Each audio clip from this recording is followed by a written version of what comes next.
പിതാവിന്റെയും പുത്രന്റെയും പരിശുദ്ധാത്മാവിന്റെയും നാമത്തിൽ ആമേൻ.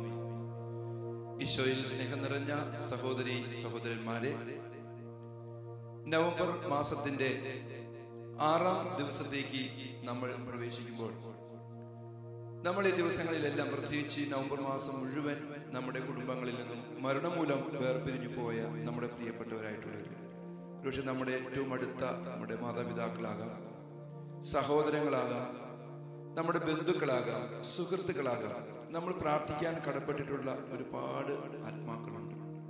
അതുമല്ലെങ്കിൽ ശുദ്ധീകരണ സ്ഥലത്ത് സങ്കടം അനുഭവിക്കുന്ന, ഈശോയുടെ ആ സാന്നിധ്യം, സ്നേഹവും പ്രകാശവും കിട്ടാതെ ബുദ്ധിമുട്ടുന്ന അനേകം ആത്മാക്കളുണ്ട്. ഈ ആത്മാക്കൾക്ക് വേണ്ടി എങ്ങനെ പ്രാർത്ഥിക്കണം എന്ന് നമ്മൾ ഈ ദിവസം നമുക്ക് ചിന്തിക്കാം. പ്രിയമുള്ളവരെ, തിരുവചനം നമ്മോട് പറയുന്നു, വിശുദ്ധ പൗലോസ് ശ്ലീഹ എഫെസ്യർക്കാർക്കുള്ള ലേഖനം അതിന്റെ 6-ാം അധ്യായം 7-ാം തിരുവചനത്തിൽ ഇപ്രകാരം എഴുതിയിട്ടുണ്ട്: മനുഷ്യന് വേണ്ടിയല്ല, കർത്താവിന് വേണ്ടി എന്നവണ്ണം സന്മനസ്സോടെ നിങ്ങൾ ശുശ്രൂഷകൾ ചെയ്യണം. നമ്മുടെ ജീവിതത്തിൽ ഒന്ന് പരിശോധിച്ച് നോക്കുക. ഓരോ വ്യക്തികളുടെ ജീവിതത്തിൽ പ്രഭാതം മുതൽ സായാഹ്നം വരെ ഒരുപാട് കാര്യങ്ങൾ നമ്മൾ ചെയ്യുന്നുണ്ട്.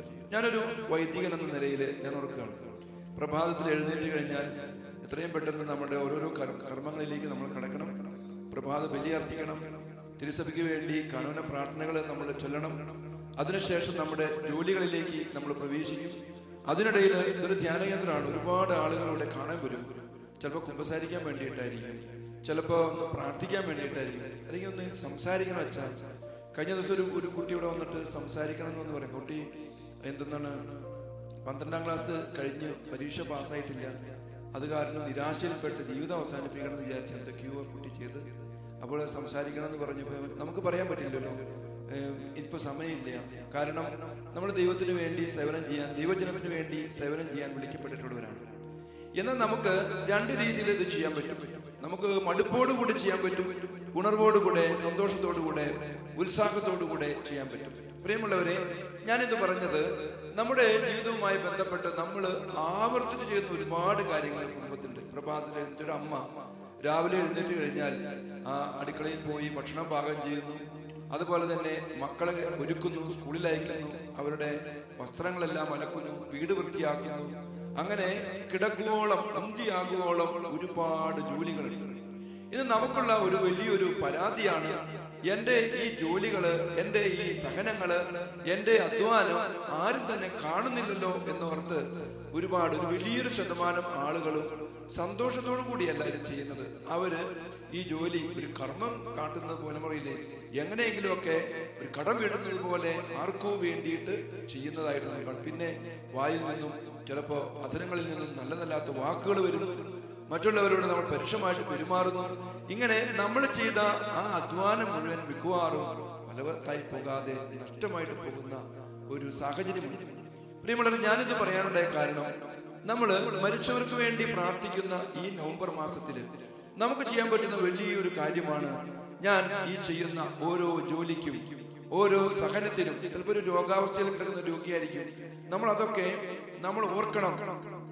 ഈ ലോകത്തിൽ നമുക്കായിരിക്കുമ്പോൾ മാത്രമാണ് നമുക്ക് നമ്മുടെ സഹനങ്ങളെയൊക്കെ രക്ഷാകരമാക്കിയിട്ട് ദൈവത്തിന് സമർപ്പിക്കാൻ, അതുപോലെ അതുവഴി ആത്മാക്കളുടെ രക്ഷയ്ക്ക് വേണ്ടിയിട്ട് കാഴ്ചവെക്കാൻ സാധിക്കുകയുള്ളൂ. നമുക്ക് ഒത്തിരി വില ദൈവം കൽപ്പിക്കുന്നുണ്ട്.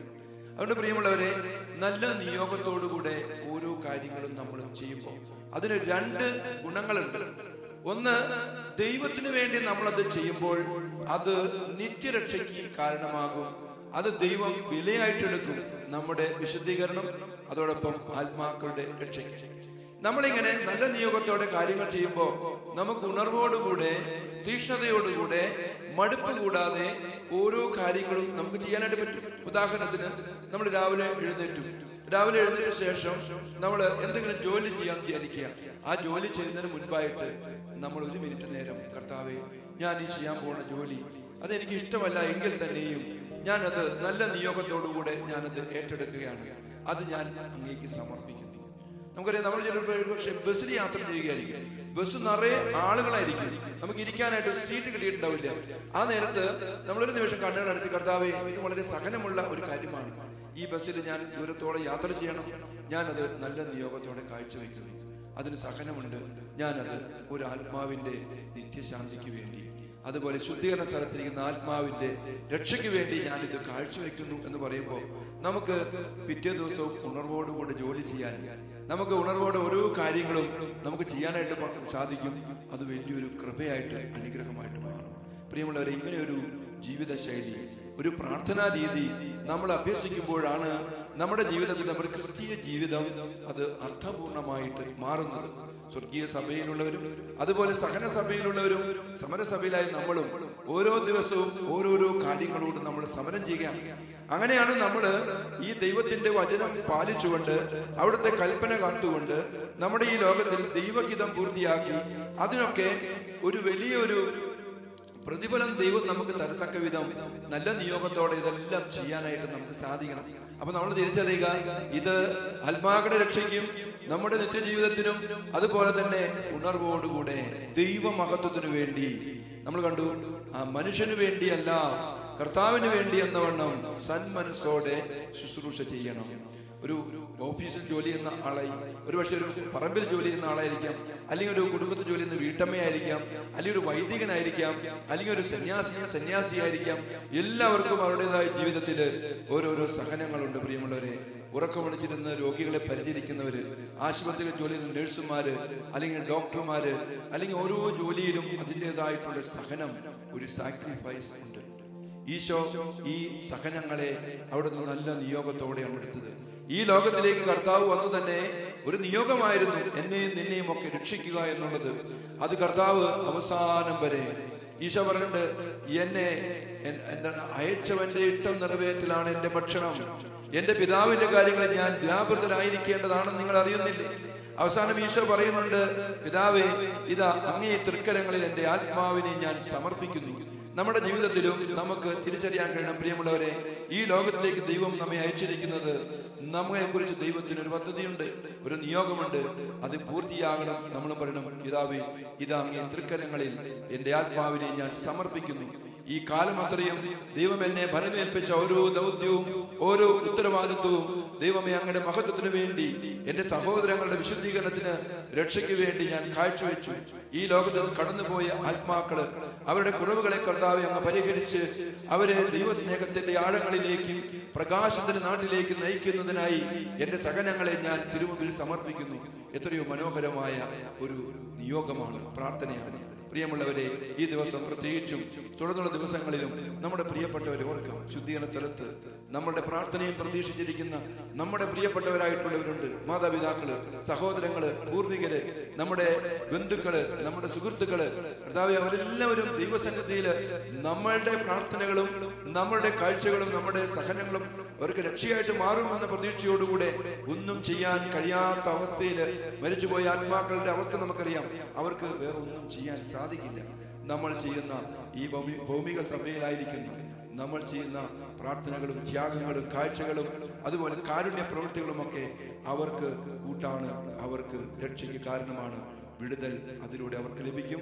നമ്മുടെ ജീവിതത്തിലും വലിയ ഒരു ആത്മീയമായ ശക്തി, ഒരു അഭിഷേകം, അതുപോലെ തന്നെ വിശുദ്ധീകരണം നമ്മുടെ ജീവിതത്തിലും പല രീതിയിലുള്ള അനുഗ്രഹങ്ങൾ അതുവഴി ദൈവം ഈ ആത്മാക്കളുടെ മാധ്യസ്ഥം വഴി നമുക്ക് തരും. നമുക്കതിനു വേണ്ടി പ്രാർത്ഥിക്കാം. പരിശുദ്ധ അമ്മയോട് ചേർന്നും അതുപോലെ തന്നെ വിശുദ്ധരോട് ചേർന്നുമൊക്കെ നമുക്ക് പ്രാർത്ഥിക്കാം. അവരൊക്കെ നമുക്ക് മാതൃക തന്ന് അവരെങ്ങനെയാണ് ജീവിതത്തെ രക്ഷാകരമാക്കിയത്, അവരെങ്ങനെയാണ് കൃപയുള്ള ജീവിതം നയിച്ചതെന്നൊക്കെ നമ്മൾ കഴിഞ്ഞ ദിവസങ്ങളിലൊക്കെ ധ്യാനിക്കുകയുണ്ടായി. നമുക്ക് പ്രാർത്ഥിക്കാം. നിത്യപിതാവേ, അങ്ങയുടെ ഏകപുത്രനും ഞങ്ങളുടെ കർത്താവുമായ ഈശോ മിശിഹായുടെ തിരുരക്തം ഈ ലോകത്തിലെ അർപ്പിക്കപ്പെടുന്ന എല്ലാ ബലികളോടുമൊത്ത് ശുദ്ധീകരണ സ്ഥലത്തുള്ള എല്ലാ ആത്മാക്കൾക്ക് വേണ്ടിയും ഈ ലോകത്തിലുള്ള ഞങ്ങളുടെ കുടുംബത്തിലും തലമുറയിലുമുള്ള എല്ലാ ആത്മാക്കളുടെയും രക്ഷയ്ക്ക് വേണ്ടി ഞങ്ങൾ കാഴ്ചവെക്കുന്നു. ആമേൻ.